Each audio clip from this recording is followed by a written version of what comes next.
സുപ്രഭാതം. കഴിഞ്ഞ TBTയിൽ നമ്മൾ പറഞ്ഞു വന്നത് അറിവ് വർദ്ധിപ്പിക്കുക എന്നുള്ളതും എഫിഷ്യൻസി മേക്സ് ലൈഫ് ഈസിയർ എന്നുള്ളത് വിവരിക്കാനും അത് വിവരിക്കാൻ ഒരു കഥ പറയാനുമാണ് ശ്രമിച്ചത്. ആ കഥ പറഞ്ഞ് പകുതിയായപ്പോൾ സാങ്കേതിക കാരണങ്ങളാൽ വീഡിയോ കട്ടായിപ്പോയി.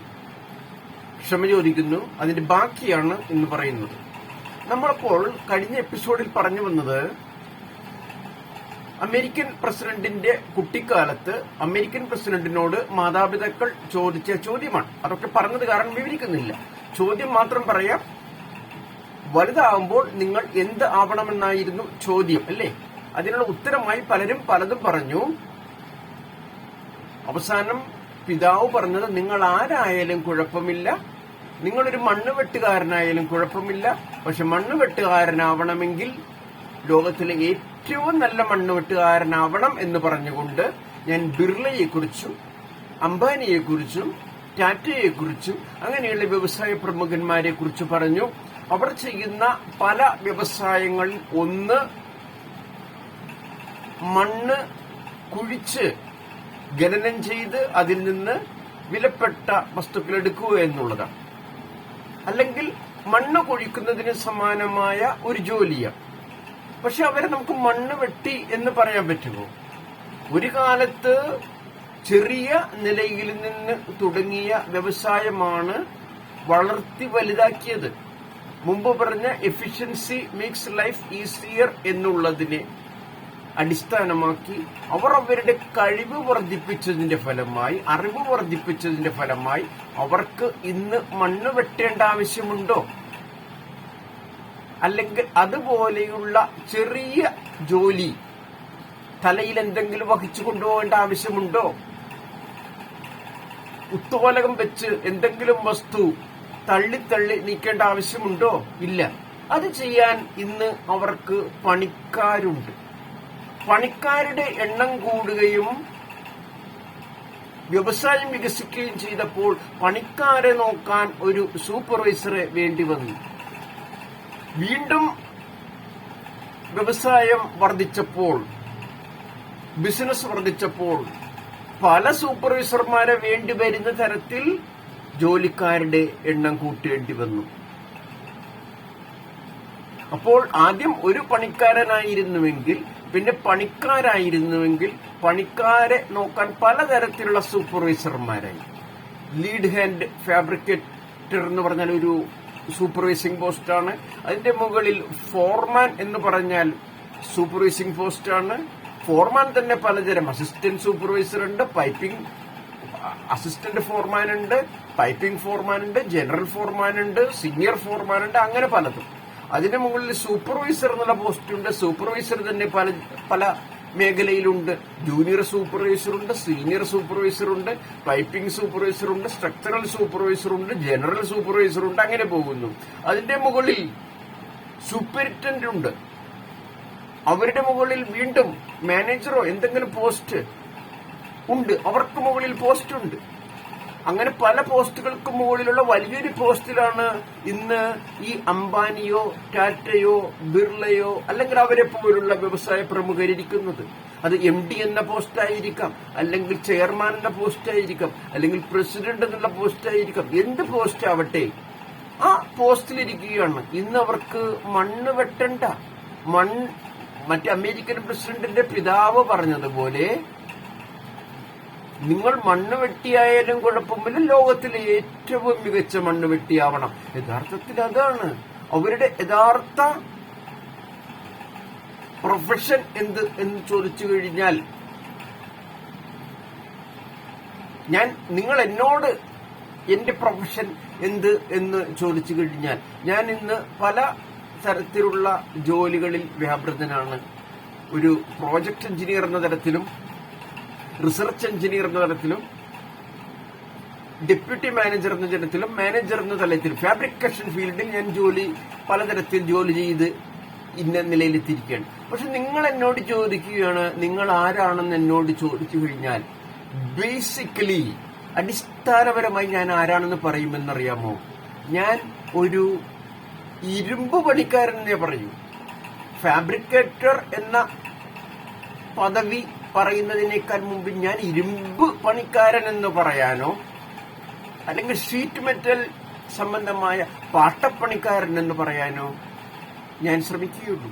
അടിസ്ഥാനപരമായി ഞാൻ ഒരു ഫാബ്രിക്കേറ്റർ എന്ന് പറഞ്ഞ് അഭിമാനിക്കാൻ ആഗ്രഹിക്കുന്നു.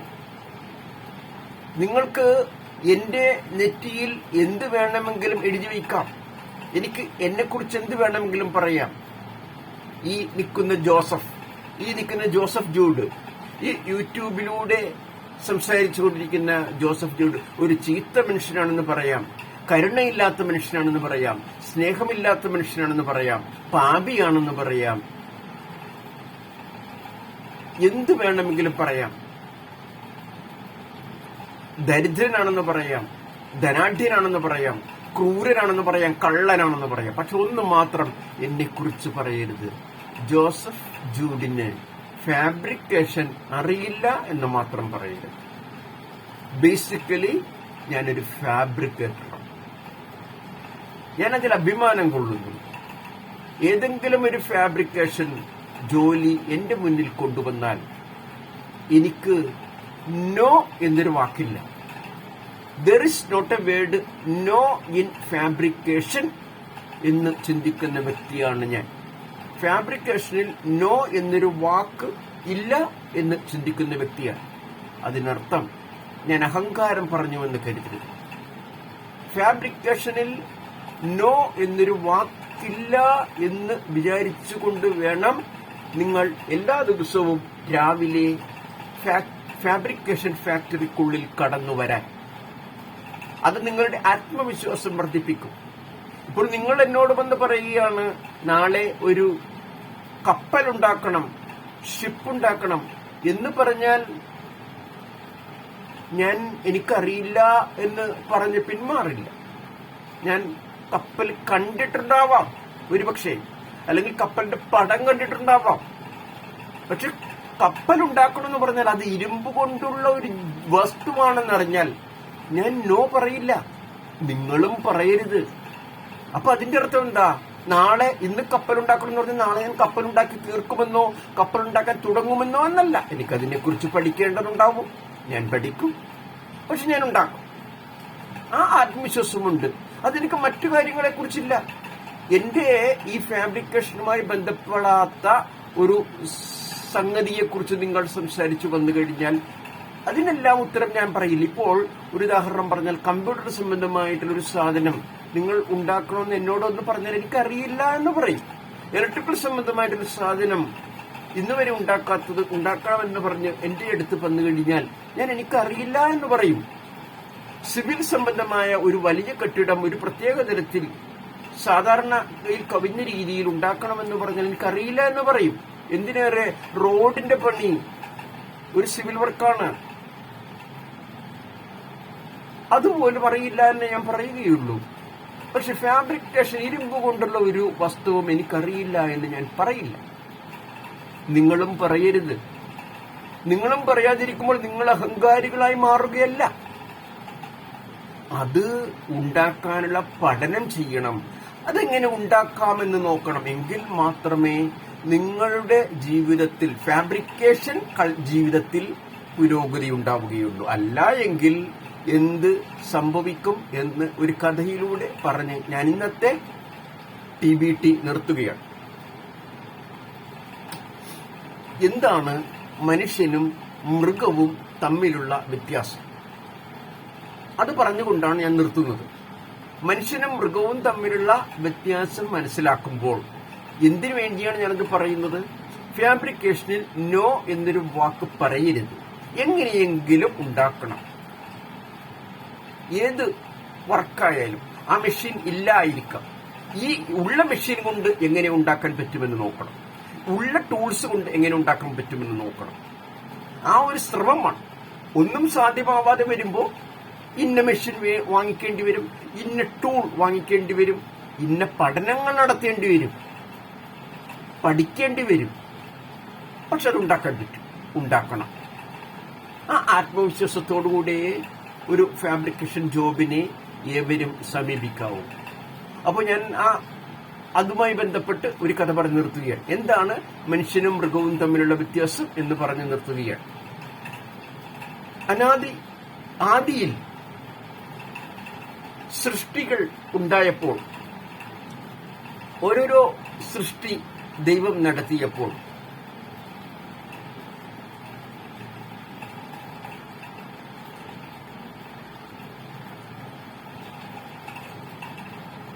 അന്നത്തെ പക്ഷികൾ, അന്നത്തെ മൃഗങ്ങൾ, അന്നത്തെ മനുഷ്യർ, അവരെ ഞാനൊന്ന് താരതമ്യം ചെയ്യുകയാണ്. അന്ന് ഒരു കിളിക്കൂടുണ്ടാക്കി. എത്ര മനോഹരമാണ് ഒരു കിളിക്കൂട്! നിങ്ങൾ കിളിക്കൂട് കണ്ടിട്ടുള്ളവരാണ്.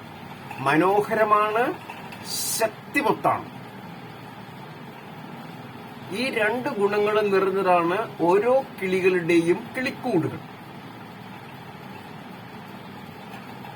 ഇന്ന് ഭൂമിയിൽ ജീവിക്കുന്ന ഒരു എഞ്ചിനീയർക്ക്, കഴിവുറ്റ എഞ്ചിനീയർക്ക് പോലും ഉണ്ടാക്കാൻ പറ്റാത്ത അത്ര മനോഹരമായിട്ടും അത്ര സ്ട്രെങ്തോടുകൂടിയുമാണ്, അത്ര ശക്തിമത്തായുമാണ് ആ കൂടുകൾ അവ ഉണ്ടാക്കിയിരിക്കുന്നത്. ഭംഗിയും ശക്തിയും ഒരുമിച്ച് വന്നിരിക്കുന്നു.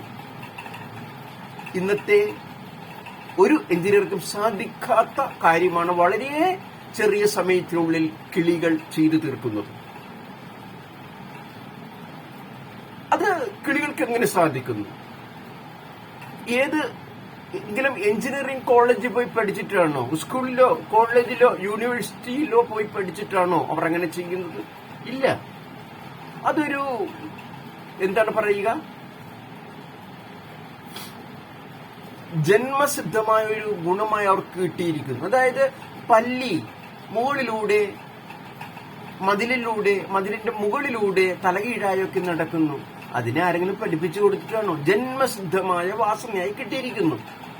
ഏതെങ്കിലും പല്ലി, തള്ളപ്പല്ലി കുഞ്ഞു പല്ലിയോട് പറഞ്ഞിട്ടുണ്ടോ, മോളെ നീ ആദ്യം മതിലിന്റെ മുകളിൽ കൂടി നടക്കേണ്ട, താഴെ കൂടി നടന്ന് പഠിച്ചതിന് ശേഷം മതിലിന്റെ മുകളിൽ കയറി തലകീഴായി നടന്നാൽ മതി എന്ന് പറഞ്ഞിട്ടുണ്ടോ? ഇല്ല.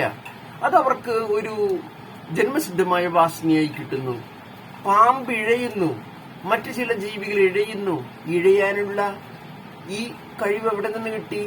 മീനുകൾ നീന്തുന്നു, അതിനെവിടെ നിന്ന് കിട്ടി ഈ കഴിവ്?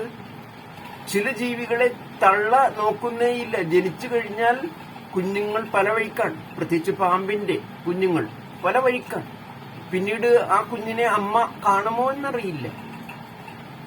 മനുഷ്യർ മുലയൂട്ടി വളർത്തുന്നത് പോലെ ഒന്നും ചെയ്യുന്നില്ല. പക്ഷെ ആ പാമ്പുകൾ വളരുന്നുണ്ട്.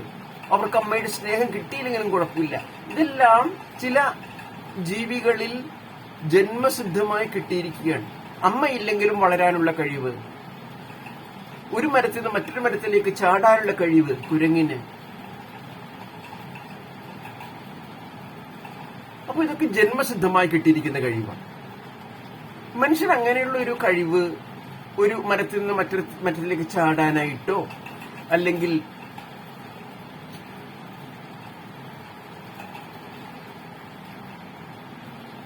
ഓന്തിനെ പോലെ നിറം മാറാനായിട്ടോ അങ്ങനെ എന്തെങ്കിലും ഒരു പ്രത്യേക കഴിവ് മനുഷ്യന് കിട്ടിയിട്ടില്ല. അപ്പോ നാം ലജ്ജിക്കണമോ? ലജ്ജിക്കേണ്ടതില്ല. എന്താണ് അതിനുള്ള ഉത്തരം? ഇന്ന് ഒരു കിളി എങ്ങനെ കൂടുകൂട്ടുന്നുവോ, കൂടുണ്ടാക്കുന്നുവോ, മനോഹരമായ ശക്തിമത്തായ കൂടുണ്ടാക്കുന്നു, അതുപോലെ തന്നെയാണ് ആദ്യമായി ഒരു കിളി സൃഷ്ടിക്കപ്പെട്ടപ്പോൾ അന്നത്തെ കിളിയും, പ്രപഞ്ചത്തിൽ ആദ്യമായി ഒരു കിളി സൃഷ്ടിക്കപ്പെട്ടപ്പോൾ, കോടാനുകോടി വർഷങ്ങൾക്കും ഒരു കിളി സൃഷ്ടിക്കപ്പെട്ടപ്പോൾ ആ കിളി ചെയ്തതും ഇതുപോലത്തെ കൂടാണ്. അന്നത്തെ കൂട് മനോഹരമാണ്, അന്നത്തെ കൂട് ശക്തിമത്താണ്. അതേ ഭംഗിയും അതേ ശക്തിയുമാണ് ഇന്നുള്ള കൂടിനും. അതിൽ നിന്ന് വ്യത്യസ്തമായ എന്തെങ്കിലും പുരോഗതിയോടുകൂടിയിട്ടുള്ള കിളിക്കൂടല്ല അന്നത്തെ കഴിവ്, അന്ന് ജന്മസിദ്ധമായി കിട്ടിയിരിക്കുന്ന കഴിവ് തലമുറകൾ കൈമാറി ഇന്നും പോരുന്നു. അല്ലാതെ ഏതെങ്കിലും സ്കൂളിലോ കോളേജിലോ യൂണിവേഴ്സിറ്റിയിലോ എഞ്ചിനീയറിംഗ് പഠിച്ചിട്ടല്ല അവരത് ചെയ്യുന്നത്. മനുഷ്യൻ അങ്ങനെയാണോ? എന്ത് പറഞ്ഞപ്പോഴാണ് ഞാൻ പറഞ്ഞു വന്നത്? നോ എന്നൊരു വാക്ക് ഫാബ്രിക്കേഷൻ ഇല്ല. ഇന്നലെ ചെയ്തതിന് വ്യത്യസ്തമായി ഇന്ന് എന്തെങ്കിലും ചെയ്യണം, ഇന്ന് ചെയ്തതിന് വ്യത്യസ്തം നാളെ എന്തെങ്കിലും ചെയ്യണം എന്ന് പറയാൻ വേണ്ടിയാണ്. അപ്പൊ മനുഷ്യൻ എങ്ങനെയാണോ?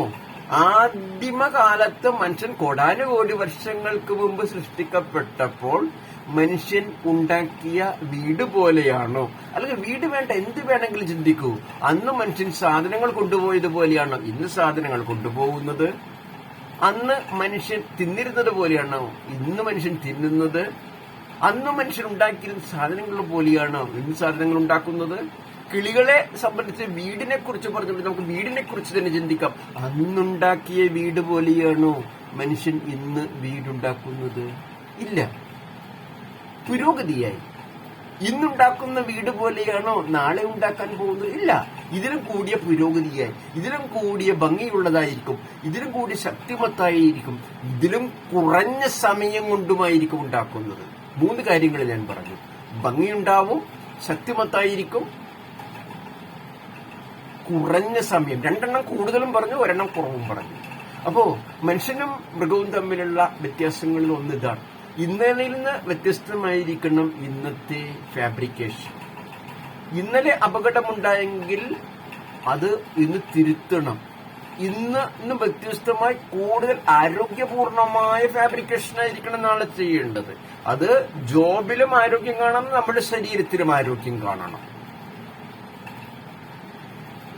അപകടം വരും എന്ന് തിരിച്ചറിഞ്ഞിട്ട് മുൻകൂട്ടി അപകടങ്ങളെ കണ്ടുകൊണ്ട് അത് ഇല്ലാതാക്കി മുന്നോട്ട് പോകണം. അപകടം വന്നതിന് ശേഷമല്ല. അപ്പൊ സുരക്ഷയോട് വർക്ക് ചെയ്യുക.